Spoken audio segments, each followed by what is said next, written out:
Hello, my name is Simon and welcome to AFC Bournemouth Analysis. Here's my take on our 2-1 defeat to Arsenal. Yeah, the positive was that, like the Man United game, we made a very fast start, looked very good in attack, potent, some great passes played by David Brooks through the lines, onto the wings. Some good opportunities missed. Obviously there was that big chance which David Brooks put in the back of the net that was onside but was called off. It's good to see Josh King back, and also his goal was a superb finish. So there were some positives. So even though it was a good start for us in terms of attacking intent, sadly as soon as Arsenal scored in the 30th minute through a free kick goal by Jefferson Lerma, the game turned quite significantly, and to be honest, Arsenal were the better game from that point onwards, apart from a small spell right at the end of the game from us. So yeah, it's a bit disappointing how we seem to be able to start well against the bigger teams like Man United and just can't quite put the ball in the net or have anything to show for that dominance of that period. I think midfield uncertainty also doesn't help. I think against the better sides we need to be playing 3 across the middle, not 2. Dan Gosling is a hard worker, but ultimately he's not going to help you against talented top 6 midfielders like Torreira. He's completely outclassed when it comes to against certain teams in the Premier League. I think we just anyhow needs to help him out a bit. I don't think it would be conceding ground in any way, because we conceded a lot of ground in that second half anyway. We were literally pinned in for large sections of it, and the goal was coming.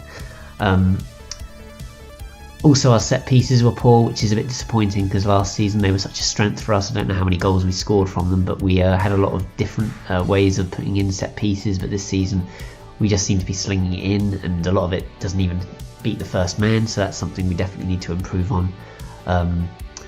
Defensively we looked a bit shaky at the back. I think Arsenal played quite well, but I don't think they were in any way superb. But we did look very shaky at points, especially in the second half, where it looked like with every attack Arsenal could score. As I said before, I think the offside call on Brooks was a big turning point in the game, and if we'd scored that and gone 1-0 up, who knows how the game would have gone on, because Arsenal, although I think they defended quite well in the main, they didn't look particularly secure with Socrates and Holding and Mustafi. I think that all of those 3 of those players can be got at, and I think at certain points in the game they all were got at. But I think them when they took the lead, they suddenly grew a lot more in confidence, and the game was a lot harder for us. Yeah, it's quite tough to pick a man of the match, but I think Steve Cook had another good game in central defence, lots of blocks, but it wasn't really a game where any particular player shone out positively anyway. So I think Steve Cook was my man of the match.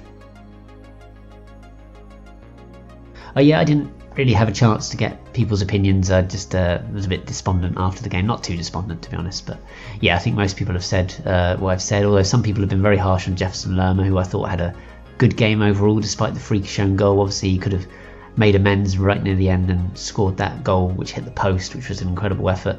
But overall I thought he played well and was arguably the pick of the midfield. Debatable. But in future episodes please do get in touch on Twitter and Facebook. Usually I put posts out asking for your opinions, and I'll try and start doing that again because I've obviously missed 1 or 2 videos so far this season. On Twitter and Facebook, the URLs, the links are in this video's description. They're also here in text form, so please do get involved. Also comment on these videos, I'd love to hear from you.